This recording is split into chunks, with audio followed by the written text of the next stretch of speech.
Hi, guys. Good morning. Good afternoon. Let's get rolling with the new notes here as we continue to roll through time period four beyond Thomas Jefferson and Jeffersonian democracy. We're going to get into the Madisonian era.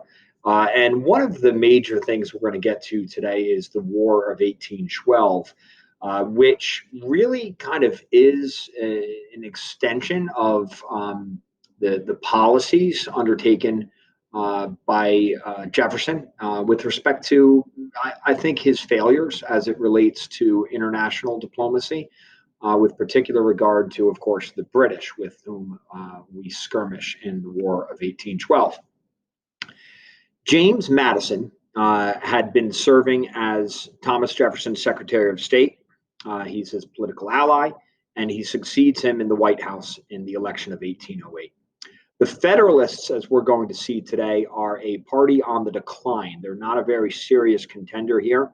Madison wins easily, and he is left kind of holding the bag to deal with these issues that surround international trade, with both, in particular regard to the British and the French. Early on during Madison's tenure, Congress passes a bill known as Macon's Bill Number 2, which offers to these foreign powers that if they would repeal their commercial restrictions on the United States, everything would be great. We can move on. We can have these trade relationships. If not, then we're going to reinstitute the embargo, which was a bad policy, clearly, but also somewhat harmful, sure, right, to France and Great Britain. So Napoleon of France backs off. The British do not. And at this point, it's feared that once again we'll be facing war with Great Britain. Meanwhile, there are some more dust up and skirmishes with Native Americans. Native Americans are beginning to mount some protest, some resistance. There are some great Native American leaders, Tecumseh and others, who coalesce and their tribes together, which had been a major weakness for them, that they had been so kind of distant in their unified relations, and that begins to change here. And so the United States is kind of worried about what's going to happen overseas, but also keeping a wary eye on what's happening kind of domestically within their lands. Now, a lot of it newly acquired, right? Previously through the Northwest Ordinances and then through the Louisiana Purchase. In 1811, there is a young governor of the Indiana Territory, William Henry Harrison. Remember his name. He leads a small army in this territory here, and the Battle of Tippecanoe, and that'll play a role when Harrison runs for president later. Tippecanoe and Tyler too. He enjoys a military success. There are still some further skirmishes, but it's largely agreed upon that this is kind of an American victory.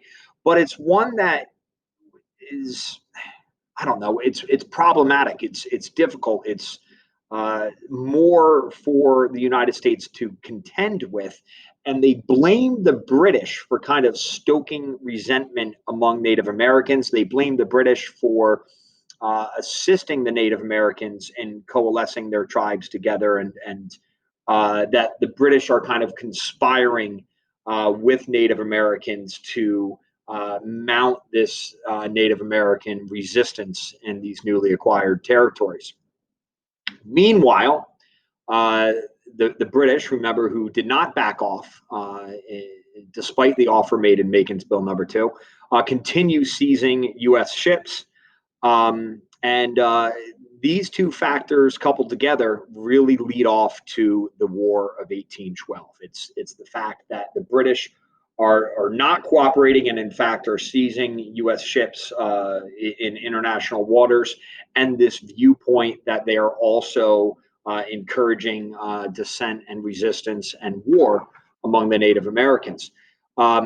So eventually, with Madison leading the way, Congress approves a declaration of war against Great Britain. I want to teach you a little bit of a term called war hawks, which is still with us today. War hawks are, generally speaking, those who are in favor of military conflict. Support for the War of 1812 comes a lot from Southerners and those in the West. Some Republicans in Pennsylvania and Virginia, but most of the Federalists in New England are opposed to the war. Why? Well, keep in mind that this idea of an embargo, while it hurts manufacturers from an international trade perspective, would also favor them with respect to, if you will, domestic sales. So, kind of the more urban areas, the heavy manufacturing cities are going to be more in favor of the war. And those cities, as we know, are typically up in the north and the northeast in New England, some of the middle colonies, New York, and that sort of thing. Okay. Um, but those who support the war, okay, are those less affected by the what would benefit manufacturers. And so the war hawks are supporting the War of 1812. And again, that's a term that's still with us. I want you guys watching this video at home here to pause for a moment. I think it's really important that we pay attention to our ability to discern proper analysis from historical primary sources. And here I've got a couple cartoons for you. And I've got these linked on the hyperlink to this slide in the presentation so you can see. This reading of these two cartoons comes to us from the American Spirit book that we keep in class. And it presents a little bit of slightly contrasting views on who the British are, but also support the notion of what we have identified as causes for the War of 1812. So take a couple minutes and check out these sources, please. And ultimately, I think we would agree, right, that it's British impressment and Indian conflict that causes the War of 1812. So Great Britain at first is largely focused, as they usually are, with their on their conflicts with France. Um, by towards so the war had kind of been declared right by the United States in 1812, but Great Britain's kind of like, okay, whatever, little brother, we're not quite worried about you. We got our own ish over here in Europe. Um, Once they see that they're kind of on their way towards victory and we're getting towards the end of 1813, they turn their attention to the U.S. And there's a series of kind of skirmishes that take place along those kind of Indian territory lines in what would then be the Northwest. That's kind of modern day, like Michigan, Wisconsin, Indiana, Ohio type territories, the western ends of those territories. And of course, a little bit out at sea as well. Um, and Napoleon full on surrenders in 1814, and Great Britain really turns their attention to, if you will, a full on invasion of the United States. And early on, it's not a good look for America. Uh, they definitely have the most powerful navy in the world at this point. They sail right up the Chesapeake, they get right to Washington, D.C., and they burn it to the ground, including the White House, burned straight to the ground. And right off the bat, this is not going well from the American perspective. They continue to push up from the Chesapeake towards Baltimore. And finally, America enjoys a victory at Fort McHenry. If you've ever driven up Route 95 through Baltimore, you've probably gone through the Fort McHenry Tunnel. The British withdraw at that point. There is a major battle in early on in the year of 1815 in New Orleans, and we remember what an important city that is from a commerce perspective and from kind of a perspective of securing those Western territories and securing that north-south highway that we call the Mississippi River. And that effort is led by Andrew Jackson. So we actually see here, with respect to early skirmish at first, and then a later major battle in the War of 1812, we see two future U.S. presidents, first William Henry Harrison and later Andrew Jackson, score military victories in this war. So this certainly is seen as an important aspect during this time period, with respect to America really kind of coming into her own, both right westward expansion and securing herself a place on the international stage as a world power. It's funny enough that it was about 2 weeks later that it was announced that the Treaty of Ghent had been signed, and it sets an armistice, a call for peace, and brings an end to the War of 1812. But in fact, word had not gotten to New Orleans by that point. So it's a major military victory, but kind of an historical footnote, it was after peace had already been declared. It's at this point, by the way, remember I said earlier that the Federalist Party is shrinking. Um, they are largely restricted now to, and remember who some of the key Federalists were, right? Were those like John Adams and, the former maybe Sons of Liberty types. So they're really kind of geographically restricted to New England at this point. And they want an end to the war by making some concessions, okay? Um, and they arrive in D.C. For this what's called the Hartford Convention to kind of back off this war right when word gets around that, hey, we essentially have won the war, okay? And so they appear weak, and it's not a good look for a political party that's already kind of in the decline. Again, uh, the effects that we're going to see here right off the bat is that we're going to see decline of the Federalist Party. We're going to see some other American heroes emerge, including Andrew Jackson in New Orleans, even though his military battle, his military victory was technically after peace had been declared. And one of the biggest effects that we're going to see, if not the greatest effect of the War of 1812, is this increasing sense of nationalism, this national pride, this sense that America has really kind of come into her own as an economic power, a player on the world stage. America is declaring herself a force to be reckoned with, more so than Spain, more so than France, on equal footing with Great Britain. And this is going to be a major theme here, really kind of moving forward right through the rest of American history, this idea of this nationalistic American pride.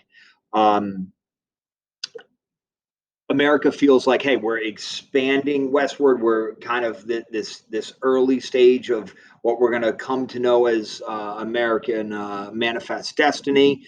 There's a sense of military might.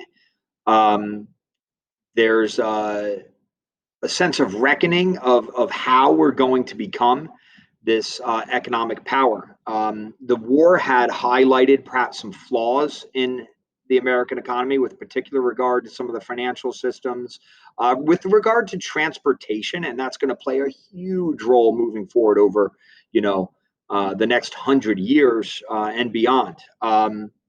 So during this period of nationalism, right, Congress is going to charter the second bank of the United States in 1816 to really solidify the economy at a national level. American industry is really going to take off. American manufacturing, especially the textile industry, um, uh, especially in the north and certain cities, New York City, Philadelphia, Paterson, New Jersey. Um, Britain tries to interfere and flood the American market with cheap goods. America adds a tariff in 1816 to protect American industry. That's okay. So when we talk about tariffs, by the way, just to understand this, right? A tariff is a tax on imported goods. A tariff is a tax on imported goods. A tariff will always then, by its nature, favor manufacturers, okay? Um, because it eliminates or at least lessens international competition for the selling of those goods and allows manufacturers to sell their goods at perhaps artificially inflated prices now that they don't have to compete with international manufacturers. So the tariff will always benefit the manufacturers, kind of a little bit more of that like elite class, right? But might hurt American consumers. So the tariff protects American industry, but a lot of those that again don't benefit from industry, they're more of consumers might protest a tariff. And we're going to see this kind of as a theme moving forward. And you want to understand what a tariff is, who it benefits, and who it hurts. So as America shores up its economy, shores up its strength, one of the major players we're going to hear from here is a guy by the name of Henry Clay. He is a Democratic Republican senator from the state of Kentucky. Um, and he comes up with what we call Henry Clay's American system. And it's a plan to really shore up the American economy. It's a three-pronged plan that establishes the tariff of 1816, which we just said, right, protects domestic businesses. It shores up the banking system in the United States. We just talked about the rechartering, the second bank of the United States. This would provide easy credit for businesses to borrow money from banks to expand, okay, and provide jobs and to create industry and to create employment. And as I said earlier, very notably to improve the transportation system. That is the third prong of Henry Clay's American system, and arguably the most important. That here we're going to see a massive investment by the American government in infrastructure. That's to say, roads, canals, highways. We're going to get into here. In terms of moving goods, raw materials, moving food from region to region. Again, it's really kind of this notion of infrastructure taking place at a time when America is really kind of growing up here as a nation. A lot of the federally funded programs at this point get voted down. There's still a lot of strict constructionists within the Democratic Party who feel like, well, if the Constitution doesn't say we can do this, then we can't. And so many, if not all, but many efforts of to nationalize the American system get voted down at the federal level. But a lot of states move forward with these plans highlighted by Henry Clay's American system. And again, this plays a major role in kind of this theme of nationalism that we're getting into here. Okay.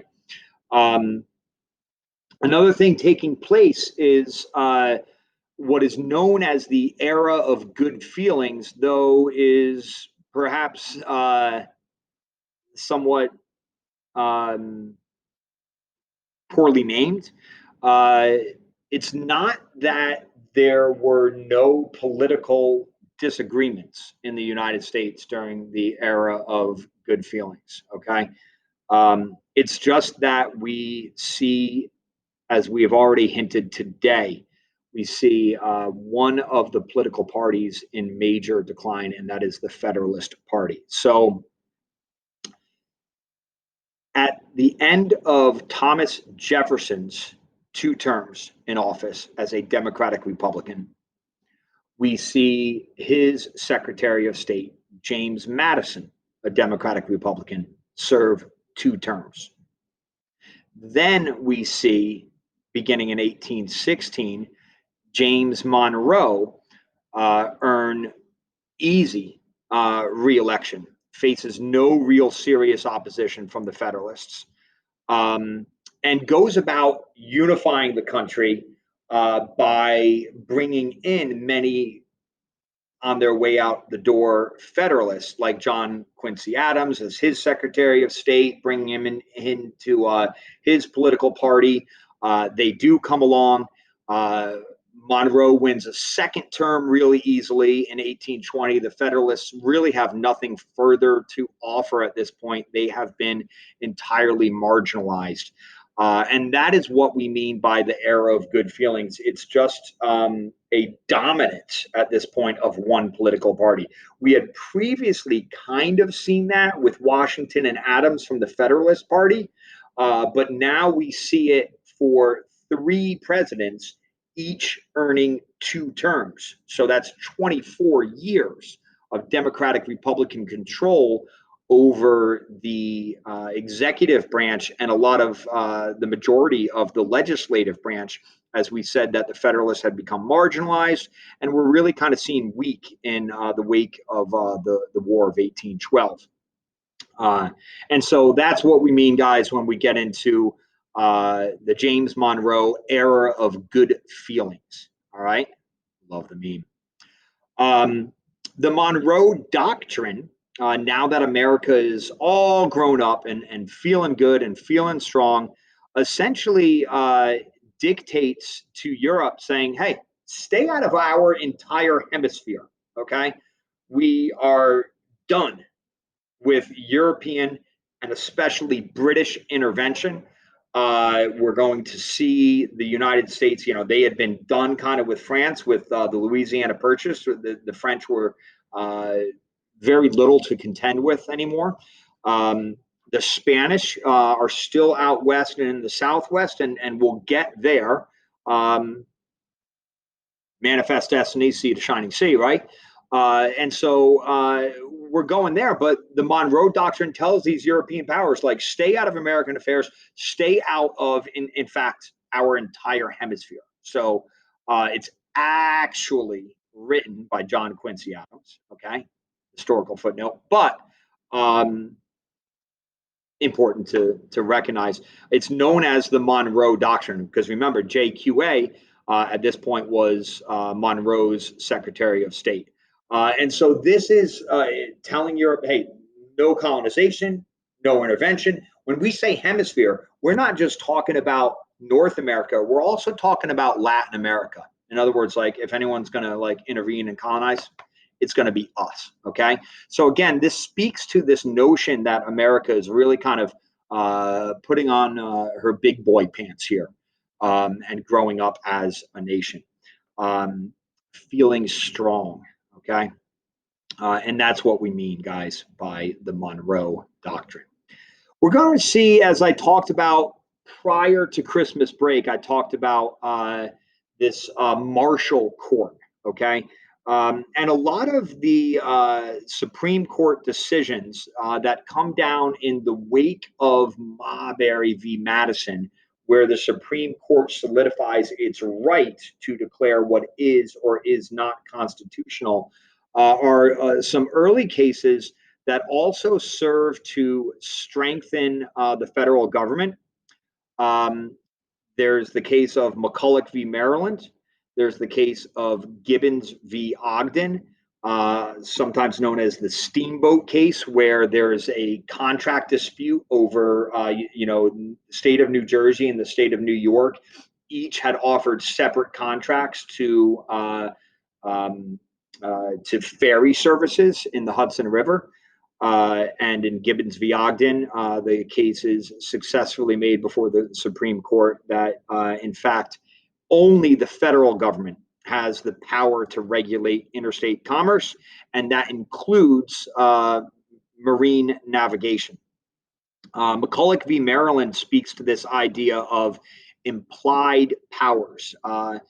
This is really a victory for those who we would call loose constructionists, that states cannot impede federal action, first and foremost, right? This has to do with the state of Maryland attempting to sue the Bank of the United States, and saying that they can't exist there because, Maryland doesn't want them there. That's just thrown out. The states can't dictate to the federal government in a federalist system, and that principle is made alive and made clear in McCulloch v. Maryland. Um, it also, as I said, is a victory for those that we call loose constructionists, with this idea of the implied powers, or what we would call the necessary and proper clause, where if there exists powers given to the federal government, then there also exists this idea that the federal government also has the right, okay, to do whatever is necessary and proper to carry out those powers that are given to them. So they can make a little bit more of a reach here. That's the necessary and proper clause, establishing this notion of implied powers. It serves to really strengthen who the federal government is under the Marshall Court, as America is growing up into this economic power and this world power, and the Supreme Court is playing its role in securing that that is who the United States will be. So some important early Supreme Court cases handed down here from the Marshall Court in the wake of Marbury v. Madison. Okay, as I said earlier in class, a little bit of quick homework here for you. Well, I don't know about quick, but it is what it is. I have put into, as I said earlier, your Google Drive, go to the materials folder, go to the Unit 4 folder, go to the readings, and I've put in a total of 5 chapters from AMSCO. We've already covered the material from Chapter 7. I want you to review that, please, and kind of compare that to the notes you already have on kind of Jeffersonian democracy, getting into the Madisonian era. And I want you to please read and annotate, take notes on chapter number 8, which deals with a lot of what we talked about today and what we're going to get into in our next class. So I'm not asking that you turn anything in for this assignment. I'm asking you essentially as college students, because AP is a college course, that when you are assigned a reading, you do your reading. This is your homework. Thank you very much. Look forward to seeing you guys soon. Take care.